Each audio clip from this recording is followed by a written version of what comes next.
최대 1년 보증 자체 워런티, 수리 걱정 없는 차나두 점검센터, 출고 전 꼼꼼한 검수, 리프트 필수 점검, 다양한 정보까지 끝까지 책임지는 중고차는 차나두.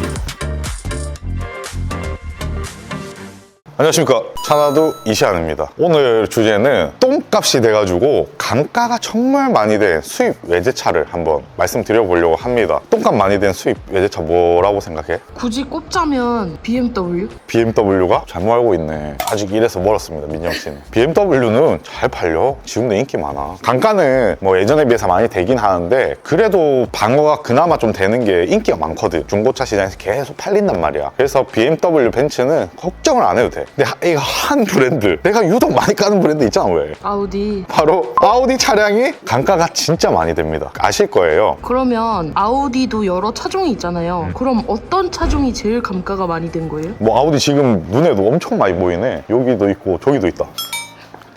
이렇게 아우디가 많은데 어떤 차종이 구애받지 않고 인기가 없어. 특히 아우디가 이제 A5, 뭐 A6, A7 주력 차종이고, 아니면 뭐 SUV Q 시리즈 이렇게 짝짝짝 있잖아. 특히 아우디 SUV는 거의 안 나간다고 보면 되고 찾기도 힘들어. 중고차 시장에서 매물을 많이 본 적도 없는 것 같아. 그만큼 SUV는 인기가 더 없고, 특히 인기 많았던 A7, A6 이런 것도 감가를 정말 많이 맞는다. 그럼 감가 많이 되는 이유가 뭘까? 고장이 잘 나서? 고장이 잘 나긴 하지. 근데 사실 차라는 게 벤츠, BMW, 아우디 다 따지면 연식이 조금 지나고 키로수가 늘어남으로써 고장 안 나는 차가 있을까? 없다고 생각하는데, 근데 왜 유독 아우디가 고장이 많이 나냐? 일단 센서류가 굉장히 예민하고, 그리고 정비성이 안 좋단 말이야. 항상 말씀드리지만 BMW, 벤츠, 아우디 이렇게 독일 3사 유명한 브랜드 세 차종을 놓고 보면 고장이 똑같이 나더라도 가정했을 때 아우디의 수리비가 굉장히 많이 나오고 정비 시간이 제일 오래 걸리고, 그거는 이제 구조적 문제가 크다라고 말씀을 드리고, 내가 유독 아우디를 못 팔아서 그런지 모르겠는데 아우디가 지금 감가도 정말 많이 됐고 출고량 자체가 떨어졌어. 근데 더 심각한 거는 신차도 안 팔린대. 원래 우리나라에서 제일 많이 팔리는 수입차가 BMW거든. 그 다음에 벤츠야. 그 다음에 아우디였단 말이야. 근데 아우디가 지금 3위에서 몇 위까지 내려갔냐? 12위까지 내려갔습니다. 그러니까 뭐 렉서스, 뭐 도요타, 포르쉐, 랜드로버 다 밀려. 그래서 신차가 많이 안 팔리니까 신차를 팔기 위해서 할인을 많이 하잖아. 할인을 많이 하니까 또 중고차 가격 방어가 더 안 되고, 그러니까 브랜드 이미지가 계속 떨어지는 거야. 그러니까 지금 가격이 정말 많이 떨어졌습니다. 그래서 뭐 아우디를 무조건 사지 마라 이 말은 아닌데, 감가가 많이 됐기 때문에 분명히 노려볼 만한 차는 맞아요 지금. 그래서 아우디 지금 중고차로 사시는 분들은 정말 행복한 시간이다. 다만 수리비를 어느 정도는 조금 생각하고 사셔라. 오히려 아우디가 18년식 이후로는 고장이 조금 덜한 것 같긴 하거든. 개선이 많이 돼서 조금 고장이 덜한 것 같긴 한데 18년식 이하 차량들은 장고장도 많고 정비성이 안 좋아요. 그래서 그걸 조금 알고 사셔야 되는데, 그래도 아우디 지금 감가가 많이 됐기 때문에 사실 가격적으로는 노려볼 만하다라고 말씀을 드립니다. 자, 아우디는 이 차에 비하면 진짜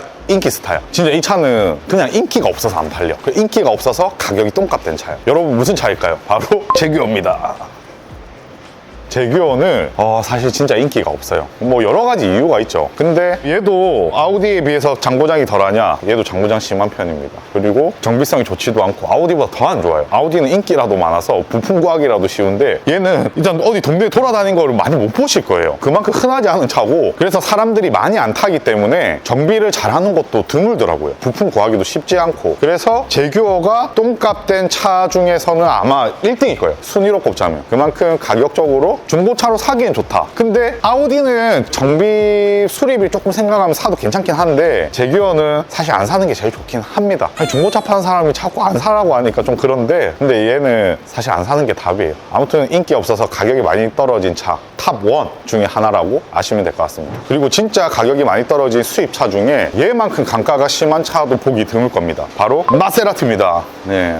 마세라티가 정말 이쁘고 고급지죠. 그리고 실내도 짱입니다. 그리고 얘가 신차가가 1억 넘어가는 차도 있고 기종에 따라 조금씩 다르겠지만, 근데 얘가 중고차로는 시장에서 지금 얼마에 팔리냐? 보통 한 3천만 원 안쪽에서 팔려요. 그만큼 감가가 많이 된다는 거죠. 한 70% 이상 감가가 된다고 보시면 됩니다. 그럼 얘는 뭐가 문제냐? 사실 얘는 차로서 흠잡을 건 없어요. 당연히 비싼 고가차이니까 유지비가 많이 들어가는 거예요. 그냥 고장이 난다? 뭐 어느 정도 밟고 다니는 차이기 때문에 고장이 나는 경우도 있는데 막 예민하고 이런 건 아닙니다. 근데 이제 고장이 났을 때 수리비가 정말 좀 많이 드는 차고, 기본적으로 유지비 자체가 일반 벤츠, BMW, 뭐 아우디 이런 거에 비해서는 훨씬 더 고가 프리미엄 라인의 차다 보니까 유지하기가 쉽지 않다. 근데 이 차를 누가 많이 타요? 어떤 사람들이 많이 타냐 보면 20대 후반, 30대 중반 사이에 불법미라고, 아니면 직업이 막 그렇게 좋지 않은데 솔직히 근데 국산 그랜저 살 돈으로 얘 외제차를 중고로 살 수 있다 보니까 그렇게 막 이미지가 안 좋은 분들이 많이 타는 것 같아요. 재무설계사. 재무설계사라든지. 근데 실제로 근데 재무설계사분들이 이 차 많이 타더라. 그 외적으로 막 저는 배달하는 분들이 이거 타는 것도 봤어요. 그만큼 카푸어들이 많이 탄다. 재력이 있고 정말 뭐 내 사업하면서 멋지신 분들보다는 요즘에 정말 어리고 젊고 제가 저렇게 좋은 차를 어떻게 타지 하는 이런 분들이 많이 타는 차고, 실제로 그런 분들이 타는 걸 많이 보셨을 거예요, 주변에서. 그래서 이미지가 너무 떨어지다 보니까 요즘에는 이 차를 좋아하시는 분들도 차가 이미지가 너무 안 좋아서 마세라티는 못 타겠어요, 이런 분들이 꽤 있더라고요. 그래서 단가가 많이 된 차 중에 하나입니다. 근데 이게 아까 신차가 얼마라고? 1억.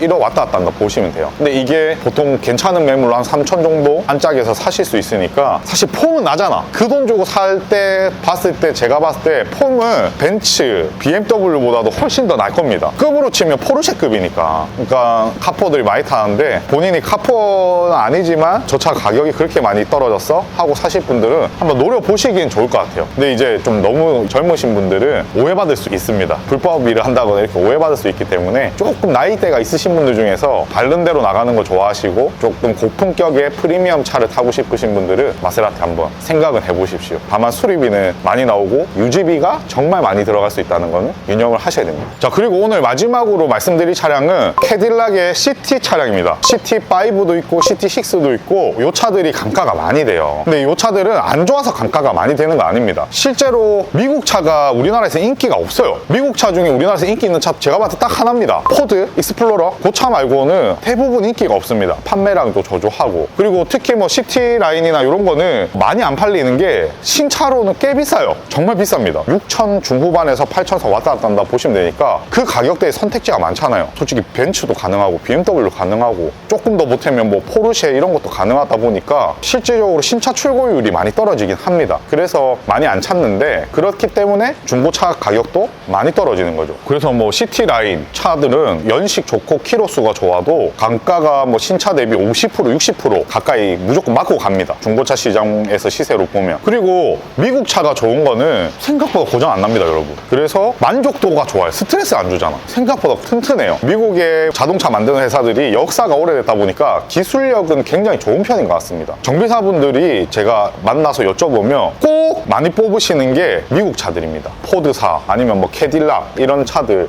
많이 뽑더라고요. 그렇기 때문에 그만큼 고장은 별로 안 난다. 그럼 단점이 뭐 있냐? 미국 차 단점 뭐 있을 것 같아? 아무래도 미국 차다 보니까 엄청 큰 것 때문에 문제일 것 같아요. 일리 있습니다. 방금 민정 씨가 말한 데 정답이 있는데, 일단 미국 차가 커요. 대부분 크기 때문에 맨날 데일리로 타는 차로서는 불편할 때가 있어요. 그러니까 주차하기에도 힘들 때가 있고, 그러니까 운전 잘하고 못하고를 떠나서 불편한 거지. 차가 크면 어디 들고 나갈 때 부담스럽거든요. 운전하고 다닐 때 부담스럽고 운전할 때 피로도가 높아져요. 그게 첫 번째 단점이고, 두 번째 단점은 크다고 했잖아요. 우리가 큰 사람은 많이 먹어, 작게 먹어? 많이 먹죠. 그러면은 차도 크면 뭘 많이 먹을까? 기름을 많이 먹어요. 그래서 보통 얘네들이 평균 연비가 6도 안 나옵니다. 특히 이제 뭐 캐딜락 같은 경우에는 6도 안 나온 것 같아요. 공인 연비가 뭐 한 6 왔다 갔다 할 텐데, 뭐 운전 습관에 따라서 조금은 달라지겠지만 보통 일반적인 분들이 운전할 때는 기름을 많이 먹고 유지비가 많이 들어갑니다. 그래서 그 두 가지가 사실 단점이고, 이 단점이 매일 차를 모는 사람으로서는 크게 와닿아요. 내가 맨날 차를 끌고 나가는데 커가지고 불편하면 차를 끌고 나가고 싶겠어, 안 나가고 싶겠어? 안 나가고 싶죠. 그러면은 이 차에 대한 애정이 떨어지고, 또 맨날 끌고 다니는 출퇴근하는 내 차가 기름을 너무 많이 먹어. 뭐 예를 들어 소나타 끌고 다니면 한 달에 10만 원, 20만 원 됐고, 얘를 끌고 다니는 순간 한 달에 50만 원, 60만 원이 들어가. 그럼 부담스럽겠어요, 안쓰럽겠어요? 부담스럽죠. 그러니까 인기가 많이 없는 거고, 그래서 분명히 단점은 존재한다. 근데 뭐 내가 유지비 걱정 안 하고 큰 차를 정말 좋아해, 이런 분들은 캐딜락 시리즈 타면 안락함, 정숙성 굉장히 좋습니다. 그리고 옵션도 풍부한 거 타면 웬만한 국산차에 뒤지지 않을 만큼 정말로 편의성이 많아요. 그래서 단가는 많이 됐더라도 중고차로서는 한번 사볼 법한 차 아닌가. 아까 말씀드렸다시피 제기어는 사실 사면 안 돼. 추천 안 드리는데, 예를 들어 마세라티나 캐딜락, CT 라인 이런 거는 충분히 마음만 먹으면 한 번쯤은 중고차로서 노려볼 법하지 않을까라는 생각이 생각을 합니다. 참고하십시오.